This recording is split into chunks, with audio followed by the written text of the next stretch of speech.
Do you have all the answers in cybersecurity? Oh no, not at all. In cybersecurity, I mean, it's almost like it's the character trait of like being a good problem solver, like not worrying or not letting it overwhelm you if you don't know what on earth is going on here now. Because a lot of the time, like you don't know what's going on and you have to kind of figure out what's going on. I'm getting frazzled just talking about it. So it does take a lot of problem solving on top of the interpersonal skills you need. I mean, I just talked about technical skills in business, being able to problem solve on a personal level, talking to somebody and really solving their issue. Like developers saying, I really don't grasp this concept.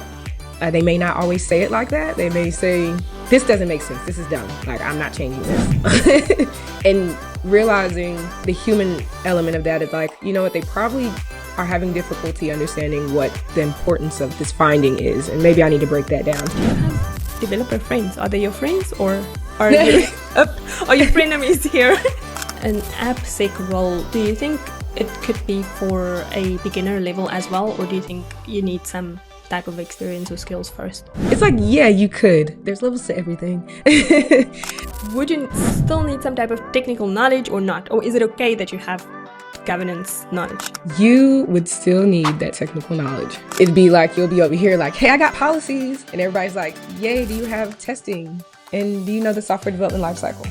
And you're just like, I'm gonna go back to the drawing board on that. For newbies wanting to come into the space, do you think AppSec is a space that's very in demand? Absolutely. Yeah. It absolutely is possible. Hey friends, today I'm joined by Lyght, perhaps one of the most dynamic people that I've connected with thus far. By day, Lyght is an application security engineer dedicated to empowering developers to secure their code one line at a time. Now, Lyght has many different fascinating parts in life here. When it comes to hobbies, I am envious.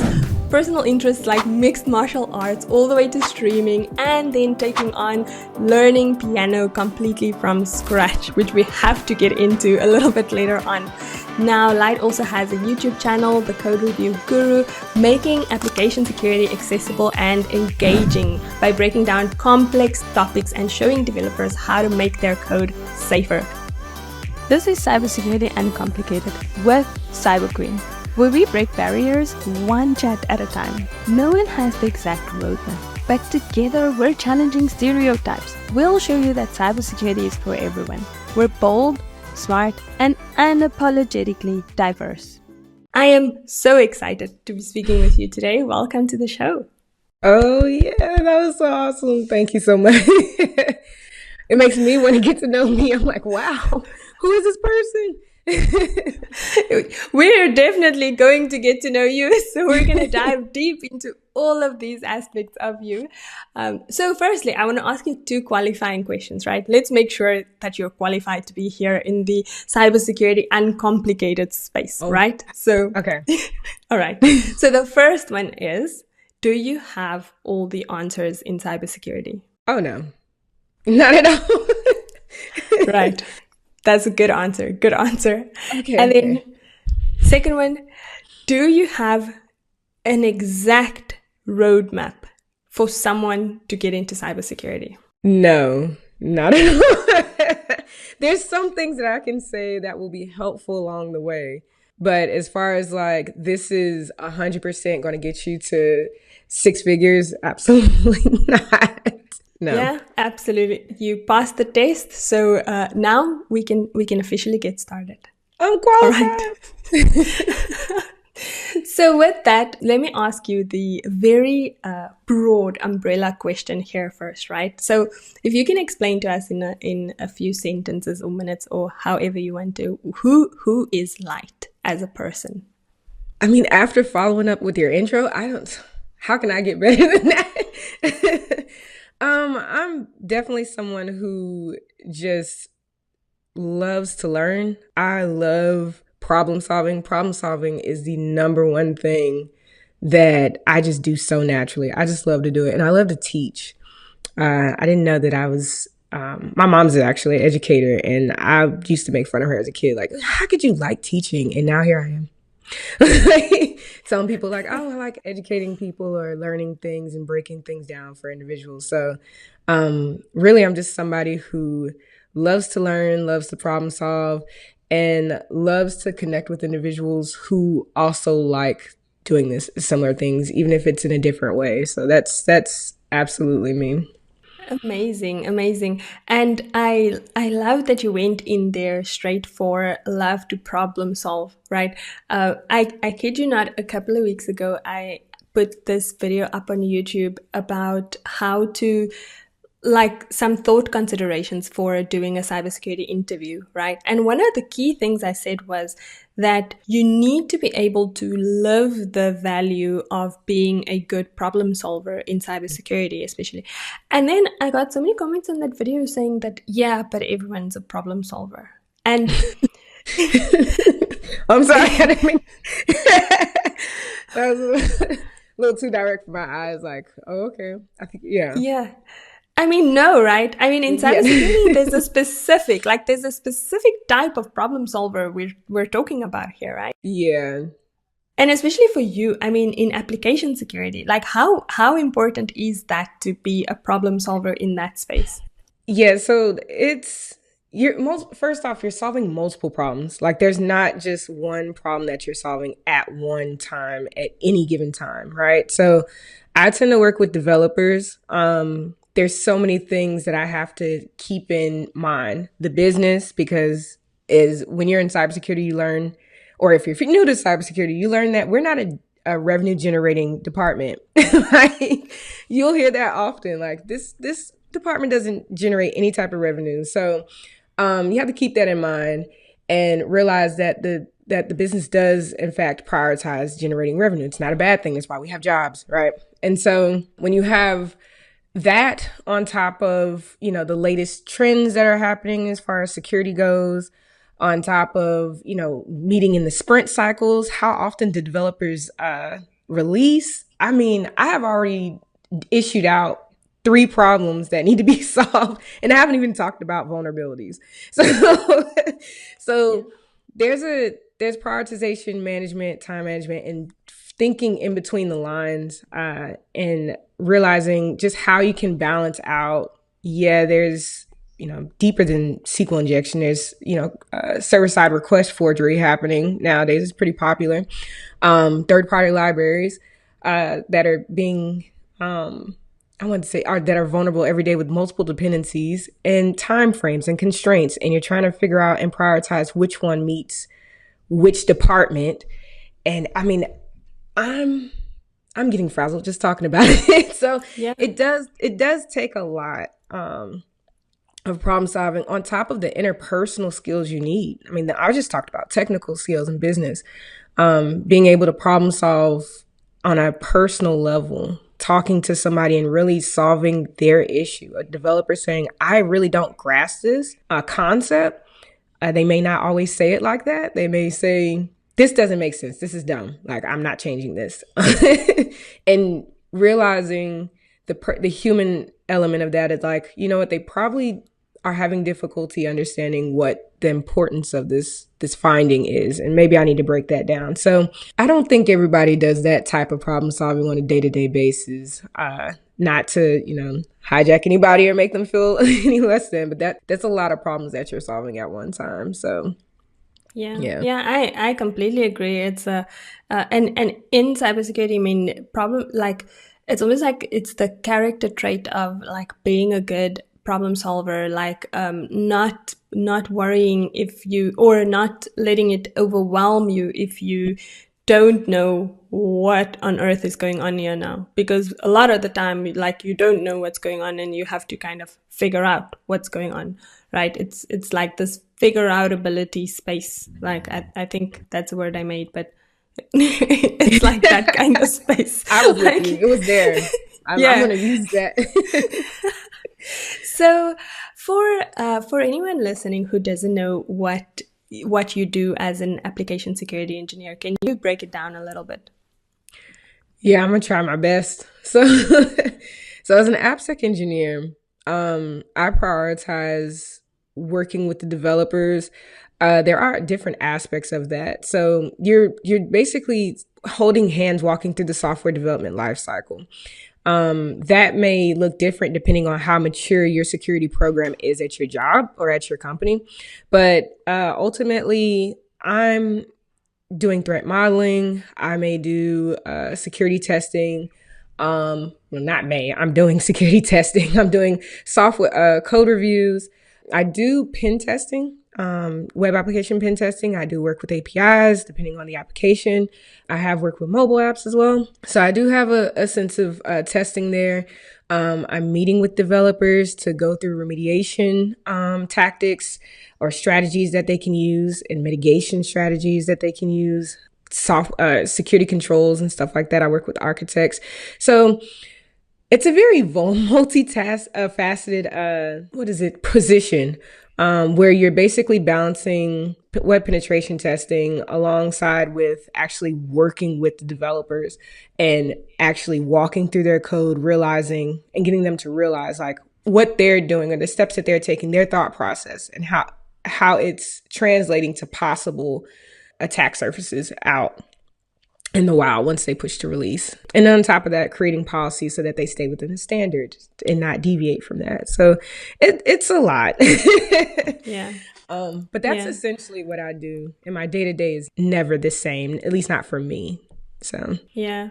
I mean, I hear you there. And you also have the tough job. Like, I think all of us have if you're somewhat in a technical space, like even for me in cloud, and then I lean into AppSec to a certain extent, but more only with infrastructure as code type of things, right, in cloud. And I think one of the hardest things is to find the balance in communication between your completely non-technical business type stakeholders and then the developers, right? And you are right there. I mean, you are right there trying to be the person that is like making it work for the developers. So then, do you have developer friends? Are they your friends, or are you frenemies here?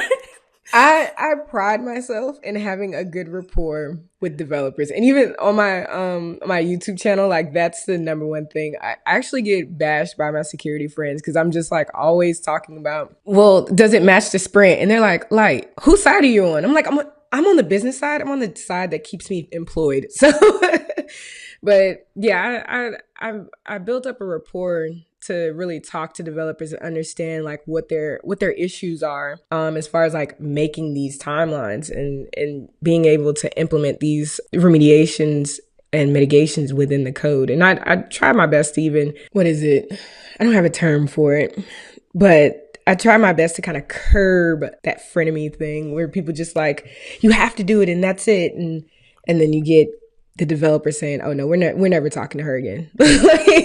Go talk to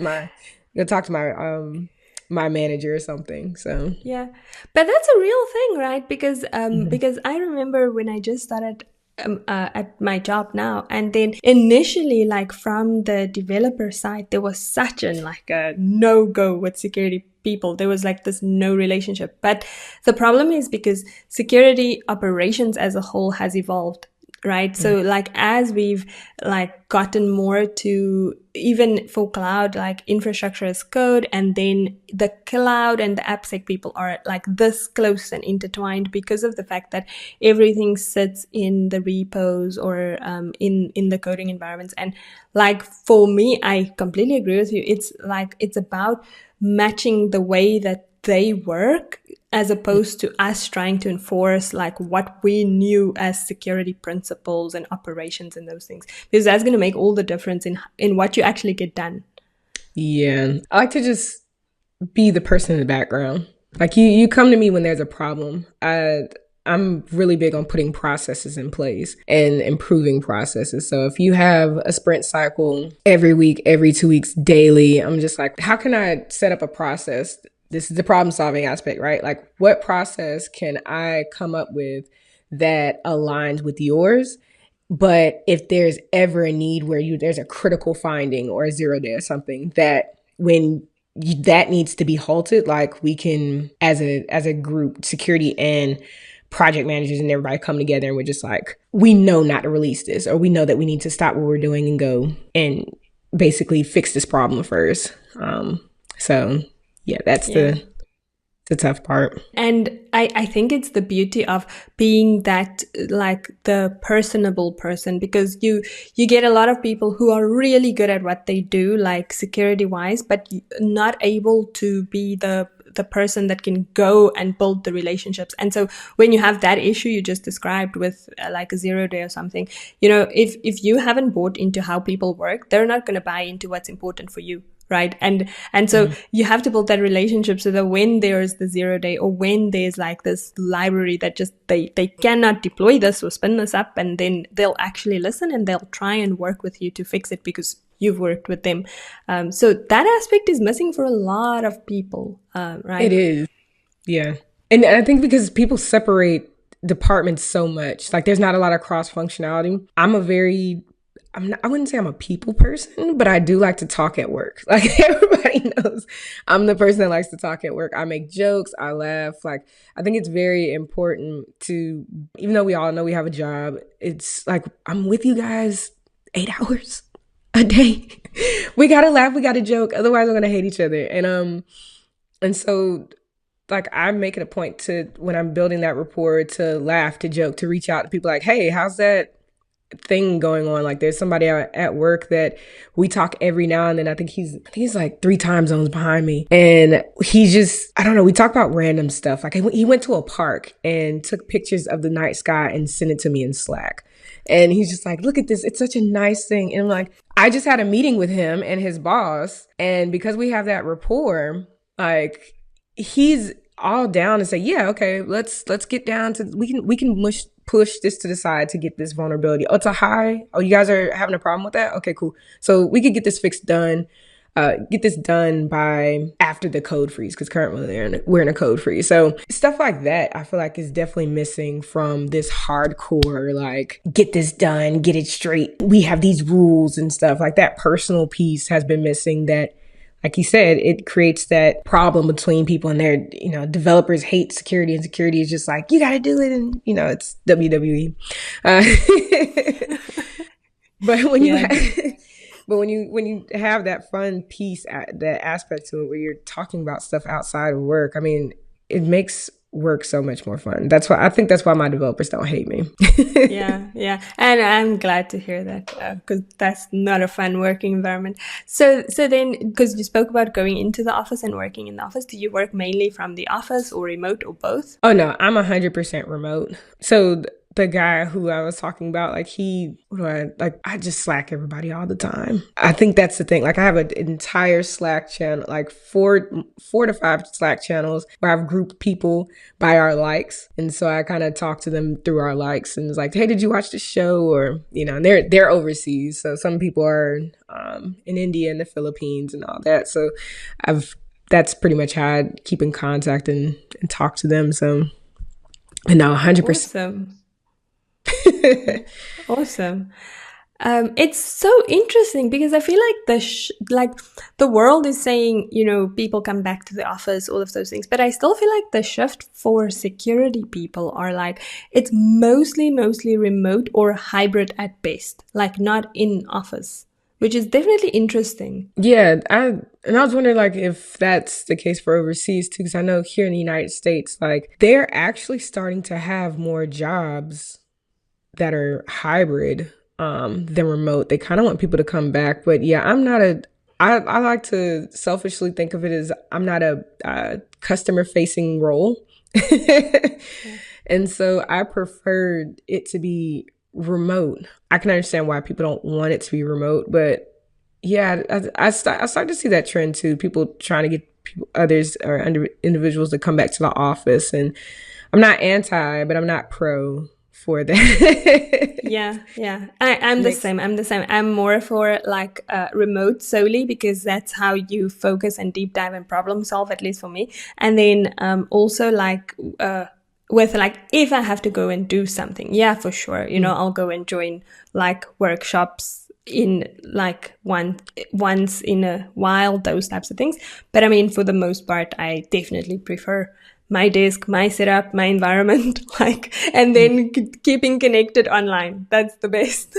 Right. Like I can actually, and I'm doing stuff back here. That's why it's so blank, because I plan on painting back here. I mean, I don't know how they have it overseas, but being in a cubicle where I have to pack up my car, drive, unload my stuff, put it up, and then somebody comes in and is like, do you have a sign on your desk? Take that off. And I'm like, how am I supposed to have fun? How am I supposed to?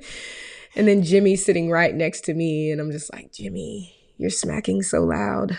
I can't think. That is Jimmy. true. I don't know anybody named Jimmy. So. Just making Jimmy up. So.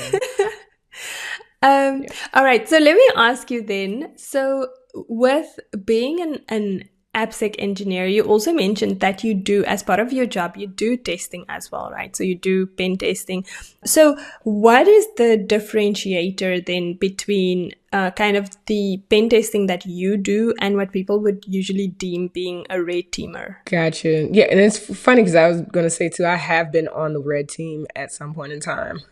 So our red team is composed of our network security team and our web app security team mixed into one. So we're just doing 100% pen testing for the network and web app. And that's really just it. Like that piece, like we're looking for certain scenarios on the red team. I'll say that on network side and web application side, API side, like certain things as a threat actor, we're really taking into consideration. So when we're not doing that and it's just me and my team, we're looking at new features. So there's multiple layers to this. So we might look at new features that have just been pushed before they go to release, and we'll test the application for that. There might be some parts of the application that we have not gotten to just yet. So we'll go back and look at those features that kind of seem hidden, that, some things that even people who use the website or the platform, they may not even use. So we'll act as a bad actor and play with some of the web app pieces. And then there's code reviews. So there's that piece of it too. And a lot of people don't kind of consider that as the penetration testing piece, but we do review the code within the repo and sometimes create proof of concepts to test against that. You can think of that as if you're a QA person or somebody who does unit tests. We just create actual, just more in-depth and security-focused code-related concepts, like proof of concepts. So the main difference between the two is that we're not using the network infrastructure piece. We're primarily focused on the web application piece and the code reviews and things of that nature. Yeah, for the business, right? The red team business versus, okay. Because when you said that, my mind went to like ethical hacking, like people just, bug bounty and stuff like that. That's where my mind went to. And I was going to go into that piece. But yeah. But it shows you how many different pieces there are to this, because like a lot of people study and they're like, no, I'm being an ethical hacker. Okay. But like which type of one, right? So That's the thing. Like, what are you going to do? Are you going to pen test on the network? Are you going to pen test from an application, web app perspective? Are you going to be like, are you targeting red team, AppSec, blue team? Like, are you doing kind of external bug bounty hunting, security researching? Like, there's like so many aspects to this, to consider. Because I mean, what you just mentioned is really like, it's like that's like the true like business red team. That's like in the business, you have the red team that does kind of the testing more from a threat actor perspective, but for the business. But then you also have kind of the external arm to that, but that's not necessarily red team as such. Or I would see it as like more of a external view with no input, right? That's kind of I'd almost put that, like, when people put that into perspective, I think of like purple teaming. So where you'll include the blue team, so the SOC and all that, threat hunters, that piece where people are external and they're coming in and they're trying to be stealth mode, or they're trying to see if the SOC will even pick them up, if the incident response team will pick them up. Like, that to me is more, that's not just a red team situation. Like, that's a purple team where you're including the defense as well. But like you said, like with red team, it's just pure internal. We're looking for, if somebody's on the inside, what they can do and go from there. Yeah, exactly. Absolutely. So do you think that an AppSec role, do you think it could be for a beginner level as well? Or do you think you need some type of experience or skills first? It's like, yeah, you could. So there's levels to everything. But I think one could absolutely come into AppSec. Now, what you'll be doing will be very different. Especially if you have like bug bounty hunting experience, like if you've been a bug bounty hunter, if you've done bug crowd or stuff like that, or HackerOne, you could absolutely come in and do some AppSec work, because they're always looking for somebody on the internal side doing the testing piece. The other side of it too is going back to the code review guru thing, and the thing that I talked about on my channel too, is like, if you're a developer, I love developers coming over to the AppSec side, because it's perfect for you. You already understand code. You already understand applications. You probably stood up an application. You understand the software development lifecycle. The only thing that needs to be, one of the few things, I'm going to say the only thing, one of the few things that they would really need to add to that is just the security piece. Being able to come in and understand top to no WASP, and then being able to identify individual categories within code. So it's one thing to say, oh, you need parameterized queries. Okay, cool. Now look in the code and tell me exactly where you would put that. Like, where would you find this vulnerability? And how would you exploit that? And then how would you tell somebody to fix it? That would be perfect for, like, code reviews would be perfect for a software developer. So if you're a developer and you have no experience, but you know a little bit of security, I think that would be a great place for you to come into AppSec.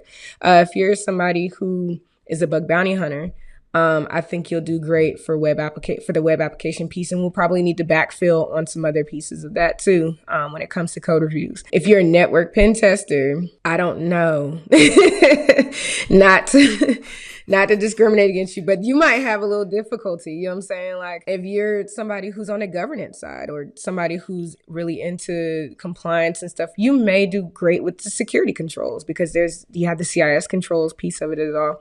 So AppSec can be divided into, multiple pieces. Like, I'd say 3. You have obviously the governance side, because we do write policies and procedures to align and standards so that the developers can take that and run. And then you also have the code review piece, and you have the pen testing. Well, the pen testing piece.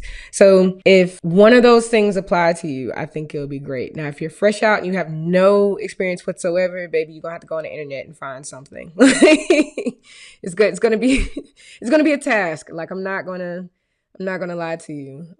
You have to understand that software development lifecycle to be an AppSec at minimum. You answered my next question, which was going to be around software engineers and like software engineers pivoting into AppSec, because I think that would be a great fit, which you categorized so nicely, because in the 3 sections that you did, like, I mean, even me not in AppSec, now I understand the 3 categories that you've categorized so nicely. But now I have a question. So of course, if we come into that kind of middle section where you said that if you're a developer, you can add the security component, that's where the software developers would go into, and they would add the security component. Now, also, if you're a bug bounty hunter or someone like that, you can come in and you'd have to add the application, like the development aspect, right?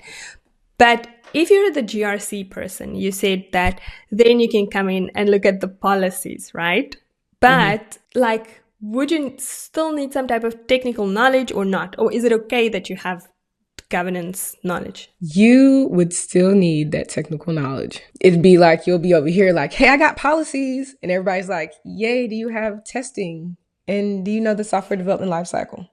And you're just like, I'm gonna go back to the drawing board on that. You would absolutely need some technical know-how on it. Now, I say the governance side, which a lot of people will probably be like, ew, Lyght, why would you ever say that? Because you still have to deal with PCI compliance. Like, even in AppSec, I have to deal with PCI compliance. I have to deal with HIPAA, GRC. Not GRC, the European. Yeah, there we are. Yeah. So data protection, privacy, and all that. So being able to identify the policies themselves and then apply that to the application. Here's a tip for people who have PCI specifically. If you go to the PCI website, which they have one, and you go under assessor, they actually have it where you can become an assessor, and they tell you there's a software development lifecycle piece to that, to PCI compliance, that you can study for and get a certification, and then the world opens up for you. And you can be the type of person that tests specifically for PCI compliance and be that assessor as long as you pass that test, because you can't do it if you don't. But that's where you can get that technical know-how, and you can dive into that piece. So that if you are a GRC, am I saying that right? There's so many acronyms and abbreviations. And sometimes I get, so if you're that governance person, you can still get into AppSec by specializing in something like that, like PCI compliance, and be a PCI compliance assessor from the software development lifecycle angle. Then do you think for newbies wanting to come into the space, do you think AppSec is a space that's very in demand? So when you say newbie, give me a little more context with the newbie. All right. So I did let's go with the infamous or whatever, master's in cybersecurity now. And then, then I went to the lighter side. I was like, master's in cybersecurity now.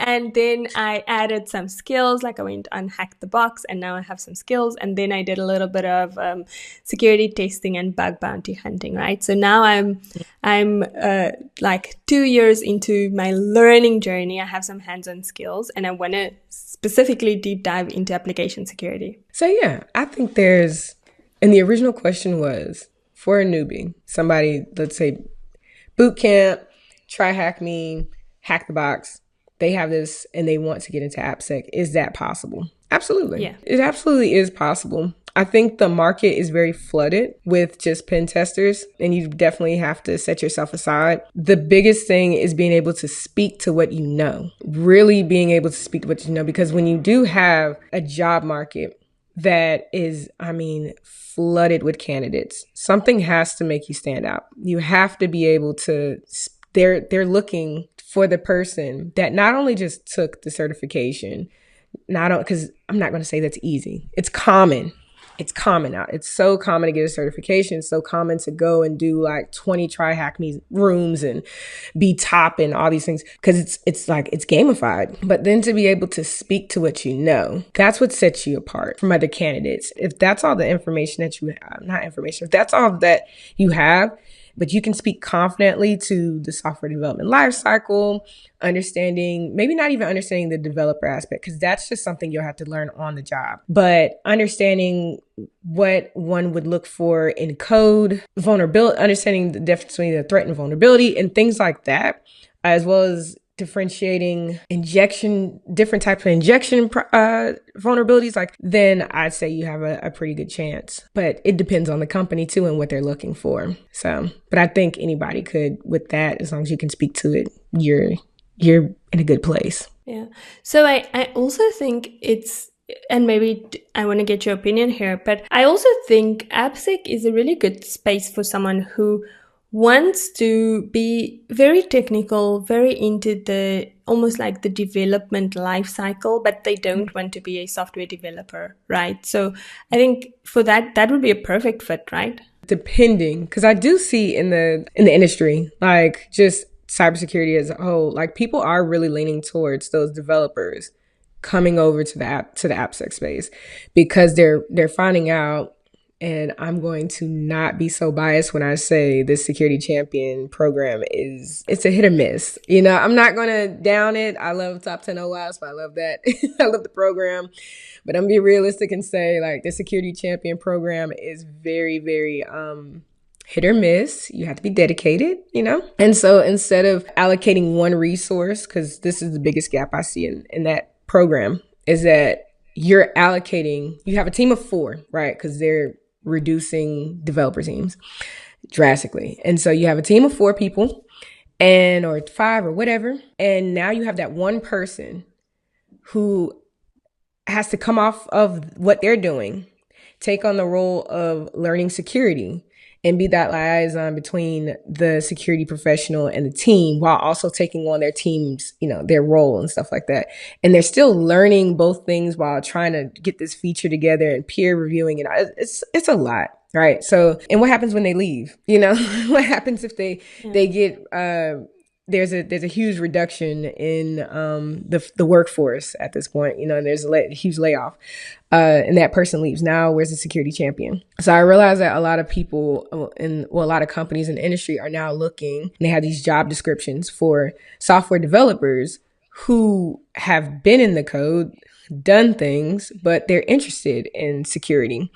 And those people are being put on AppSec teams. You're competing against those people. I think I lost my train of thought too with the question. Yeah.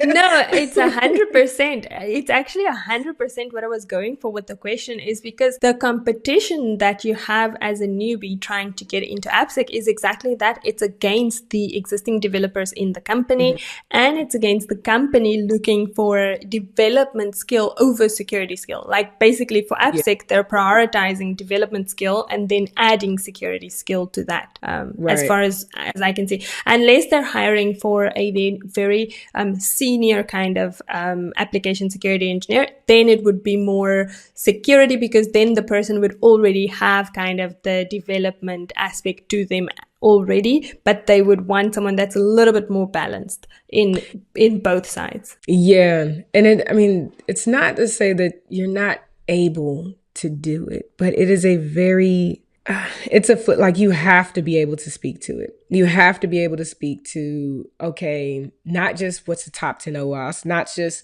what's, I'll just say what's top, or CWEs or stuff like that. Like, not just understanding the policies. You have to really be able to identify where it could exist in code, where, like, how, because so many people are focused on the testing piece, on like when the code is already released, when the application is out there in the wild, like I like to say, on the internet, and you have all these Synac and I think there's Cobalt and so many penetration testing, like I said, bug bounty places, that they're flooding the market with this pen testing piece. But the difference I see that separates from me from them is that I have the business aspect. I know what the business is looking for. I'm applying that to policies and governance that I understand in the industry that I'm into. So if I work in manufacturing, I know what's important to me in manufacturing. I know when I look at the repo, and I understand what the platform does too, right? What standards of that big standard, that industry standard, apply to my specific company.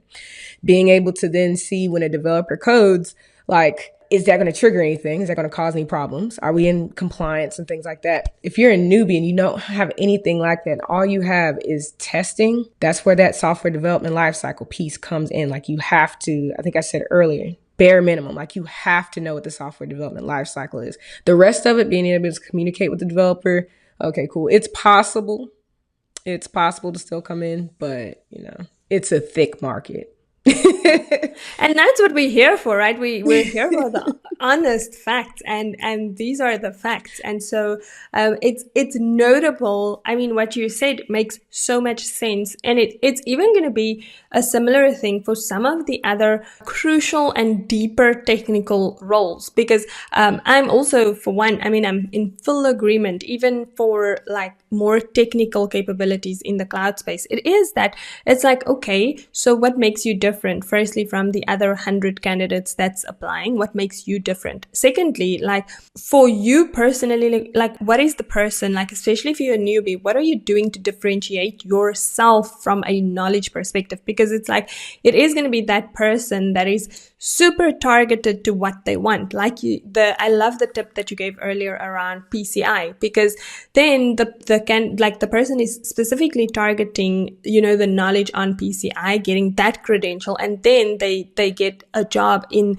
that's specifically for ensuring PCI compliance in the AppSec space.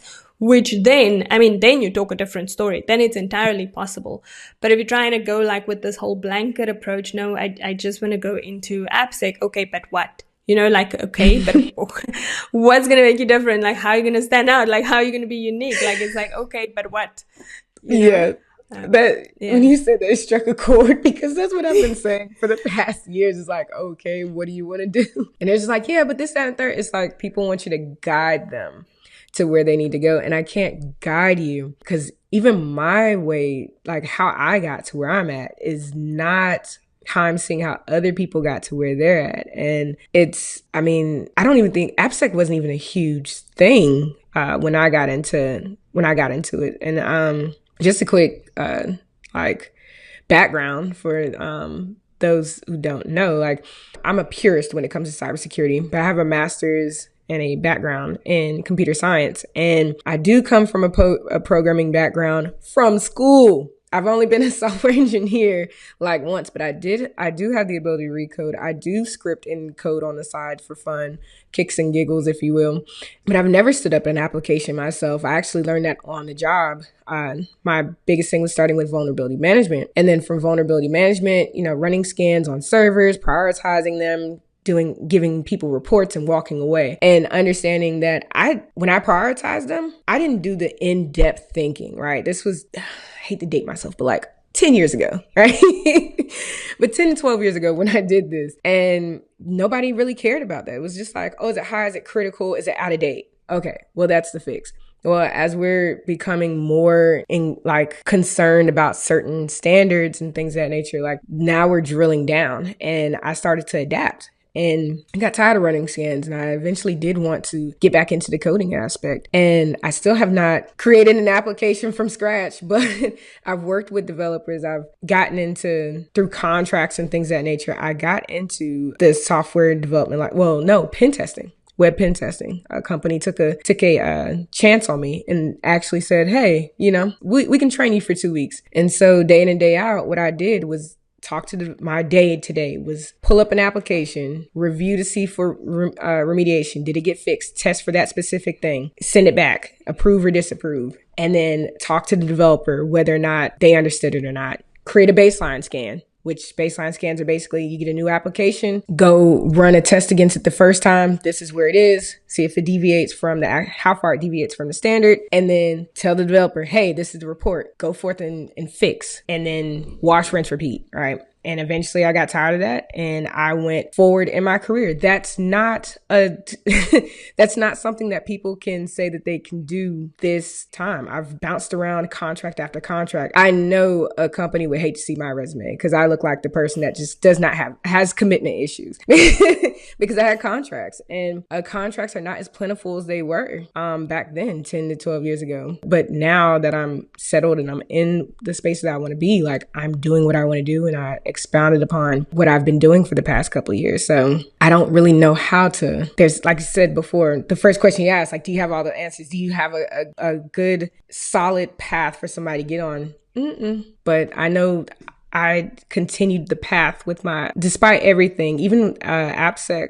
I would tell somebody in a heartbeat, I'm not the strongest pen tester, but I can read code like I read a book, like I wouldn't say it's nothing now, but it's easier for me to read code than I would read a book. I would be demolished probably right now if I got, please, tech gods, keep me here because who knows? I might be demolished if I go to market. It's something that you have to just consider, keep your skills sharp and know what you are good at and just follow that path. So here I am doing code reviews. Firstly, amazing journey. And it's like this, right? There's no straight path. There's no straight way. It's always then here and then there, and then you happen to, and I love the fact that so, like you're saying, someone took a chance on you and put you into that role. I mean, I have a very similar story in my start that someone took a chance on me. But the reality is that it's almost like there's this relentless pursuit, and there are people who really enjoy the rinse and repeat, and that's what keeps them stuck into one specific place for really far too long, I think. And also one thing that you said was valuable is what I fully agree on is the skills, right? Keeping your skills sharp, because I take it, for example, something that I really love doing, it was one of the best jobs I had, is threat intelligence, right? So I was in a bank doing threat intelligence, and it's like I love that threat intelligence domain, if you will. But now that I'm in cloud security, I always say this. Someone that is going to be a newbie in threat intelligence and working in the space all the time is going to be far better at threat intelligence than me. Like right now, my space is in cloud security. And so as we move along the journey, like we lose some of the skills that we had from previous roles. Like, I think it's always there, to be honest. I think it's like in your toolbox and it informs who you are as a cybersecurity professional, but you don't remain the expert in that. Like, you are now seen as kind of, you have like core skills that you or your team leverage when you need to do stuff. And then, like your teammates have other skills and you guys leverage each other as a collective. But you don't maintain all the skills throughout. And I think that's why it's also so difficult. Like, I can say that, yeah, I have experience where I worked in threat intelligence and I can give you the overall basics and views and whatever of threat intelligence. But I mean, I'm not a threat intelligence expert, right? Yeah. So I think it's super interesting that we have to go with where the industry takes us and where the journey takes us and like what you enjoy. Because like you're saying, in the space that you are now, like you're really enjoying it. Yeah, it's the space that a lot of people don't like in AppSec. That's where I thrive. I'm like, nobody wants to talk to developers. I'll go talk to them. It's so easy. Like, I can get them to do X, Y, Z. I have a couple of meetings with developers today. Like, it's the easiest thing to do. Following up, it's tedious. It's not fun. It's not oh my God, look how I just dumped a database. Like, it's not that piece. But I am saving somebody's job. Facts. Yeah. So I can look at, not all heroes wear capes type thing. But yeah, it's a part of security that I think is not the prettiest. Like, I think some people even say about compliance. Like, I actually like compliance. It's a standard. Don't deviate from the standard. And if you do, we need reasons. We need explanations as to why you deviated from said standard. But yeah, I love that you say you like compliance, because I'm almost now, I think by now I'm known for saying those compliance people. But you know what? We need compliance people. Sometimes I'm also a compliance person. I will admit to that. But I like that you say you like compliance. So now it shows I have all people here. See? Someone likes compliance. So now I want to move a little bit and I want to talk about some of your life things, right? So mixed martial arts, streaming, the YouTube stuff, now learning piano. I mean, firstly, like, how do you find time for everything? What's the reasons behind like all of these things? And what's kind of the motivating factor that keeps you so kind of dynamic? Oh man, all great questions. Let's see. I do not find time. I pick it out of my pocket from time to time. I think I steal other people's time because I definitely don't feel like I have 24 hours. I feel like I absolutely steal other people's time. I'm probably steal my dog's time. I don't know. I do wake up really early. I don't get a lot of sleep, but I think when people hear that, they think of, oh, you're depriving yourself. It's like, no, I'm so full of life that sleeping is just enough to make me continue on with going on with what I want to do with life. And sounds also kind of melodramatic too. But yeah, sometimes I don't do everything in the same day, right? So I don't play the piano every single day, or I don't stream every single day. Everything I just kind of do with the flow. There was a time where I just wanted to play every single day, and I want to do things like overindulge in a lot of things. But over time, I was just like, well, if you're doing that, you're probably going to stress yourself out.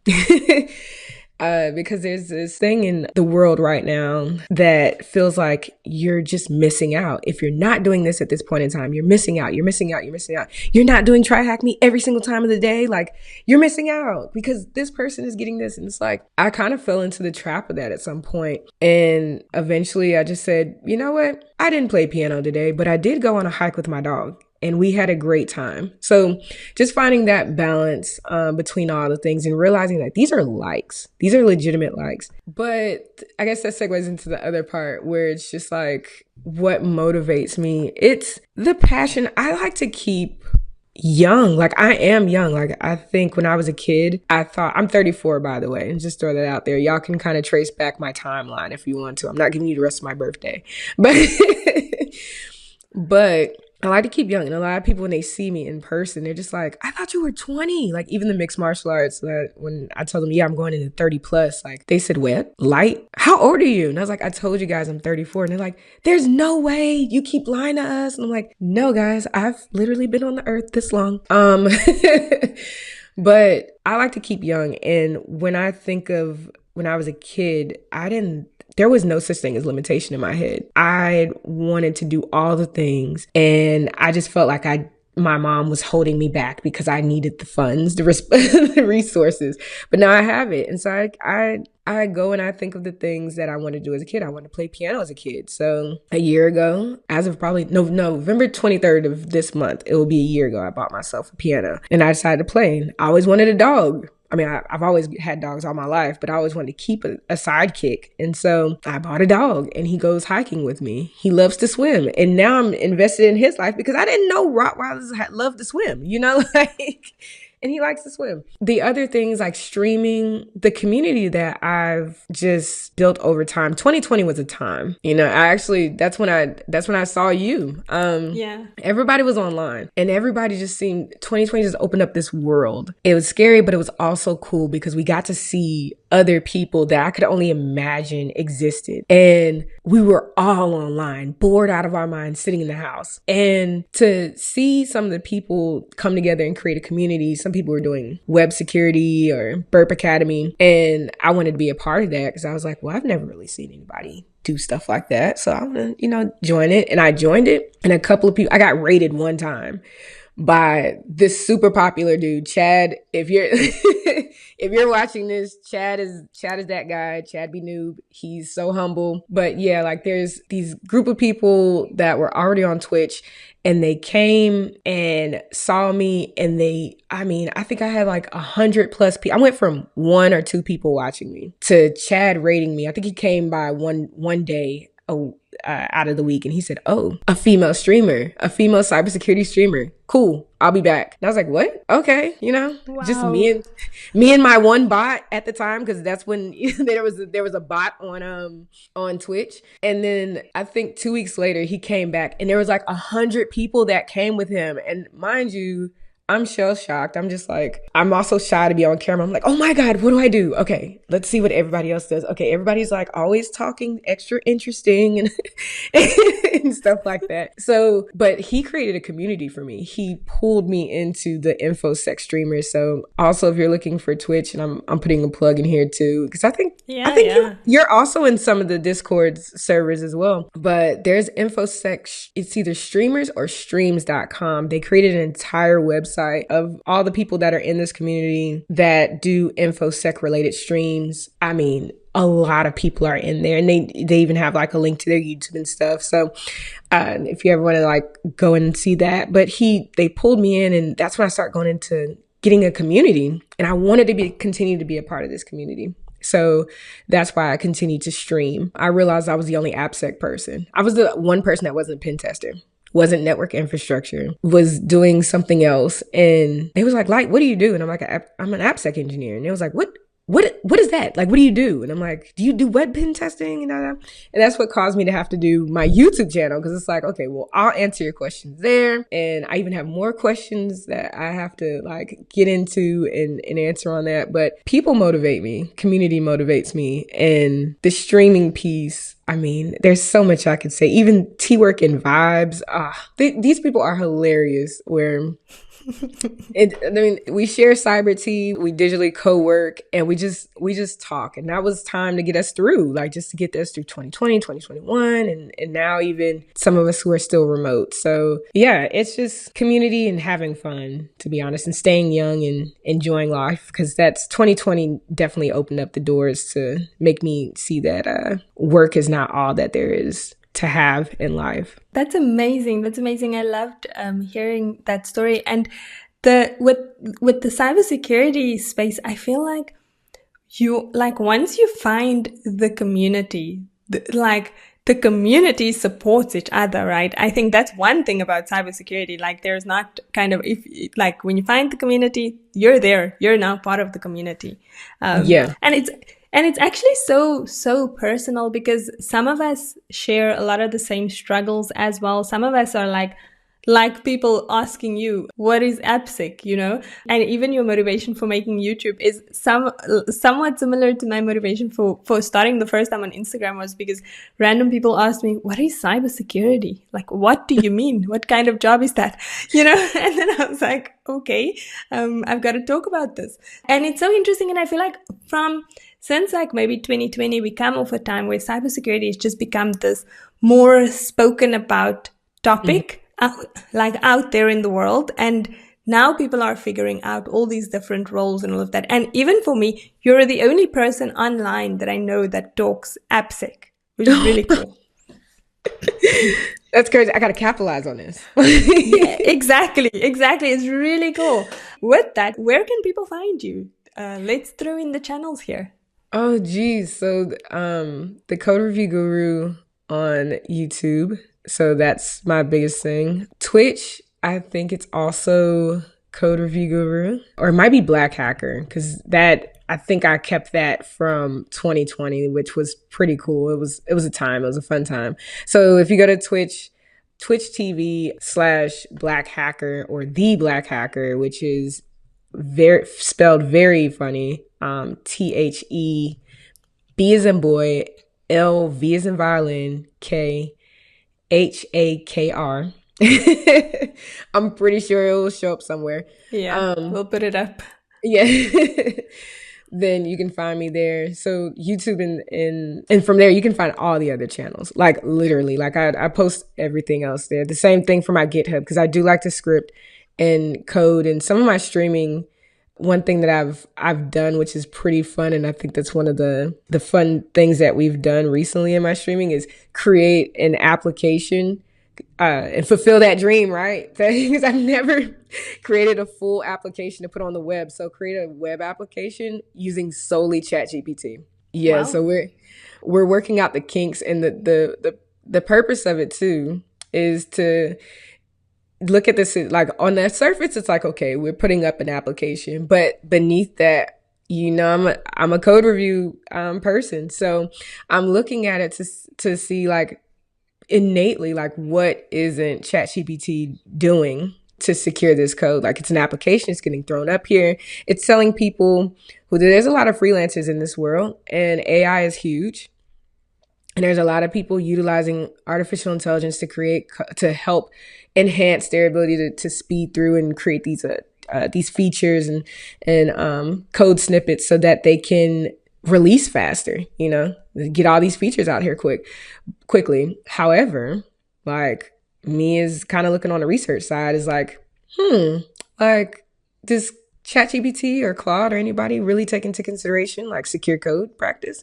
Do I have to prompt them specifically to have that, or does it just inherently do it because you're supposed to? It should be known by now, ChatGPT, that there are best secure coding practices. Are you utilizing them? We're doing that, and when I throw it up on the internet, I'll have people break it as some type of capture the flag. I don't know. We're going everywhere with this. It's been pretty fun. And ChatGPT, amazing. And I love that it would even be like a project idea for others who's trying to get skills, right? That's a good project idea, because people are always looking for projects.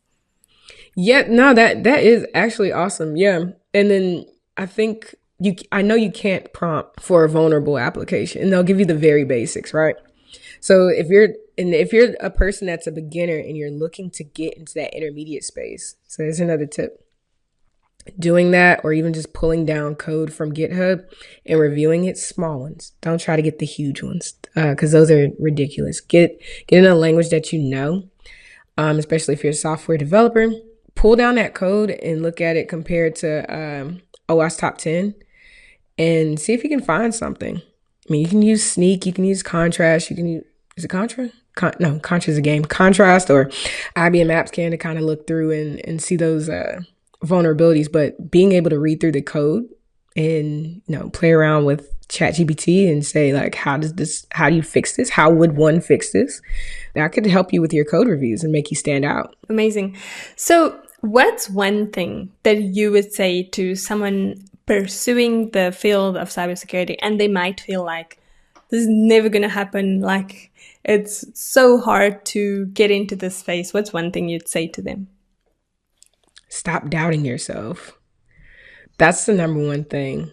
My mom told me a long time ago, it's not if you're smart, it's how you're smart. And I have carried that throughout my entire life. Some people get some stuff. I admit it, I am not a strong pen tester. It's like I would fail, and I have failed multiple interviews off the pen test questions alone, hands down, which unfortunately that's where a lot of people are, a lot of companies are interviewing for. However, if you talk to me about anything developer related or software development lifecycle, hands down, I'm the person. Like, I'm very confident in that. I don't doubt myself with that. And I realize that because I've really stepped into what I'm confident in. If you are not a strong code review person, I'm not going to go the pen test route, but if you're not that person, or you feeling some type of doubt within yourself, really sit down and understand what your strengths are and align your goals with your strengths. It may not be what is the biggest trend going on in cybersecurity right now, which is hacking and pen testing and all that. Like, that's not me, right? But you might be the greatest PCI assessor that there has to offer. You might really be a project manager. You might be better in product security. There's so many facets of cybersecurity that, ultimately you just have to align what's great with you. I can read well, I can problem solve, I have good interpersonal skills, and I love compliance and standards. And I do have a good, strong understanding of cybersecurity. Where do I belong? More than likely in product security, and not the other side of it. I can be there, but I'm going to be a junior, or no, I'm not going to do that to me. I'll be more intermediate. I'm not that bad. But that's what I would say. Don't doubt yourself, and align your goals with your strengths, and craft what you learn based on your strengths. I think we can probably go on and on and on here, right? I feel like we didn't even get to so many of the questions. Oh no, I don't know. We have to do this again. Yeah, we have to do this again. But with that amazing response, I want to say thank you so much. Chatting with you has been it's so inspiring. You're very inspiring, and you're very assertive about what you do. And, you speak so well about what you do, and even the advice that you gave, I think, is phenomenal. So thank you so much for joining me today. Oh no, thank you. It's been a long time coming. When you reached out, I was like, oh my God. I felt like a celebrity was reaching out to me. I was like, what am I gonna do? So no, I'd love, and reach out whenever. I'd love to come back. But no, this was awesome. I could go on and talk to you for a very long time, but I know it's also late over there. Amazing. We'll slot in part 2. Perfect. Thank you. This is Cybersecurity Uncomplicated, and I'm your host, Cyber Queen.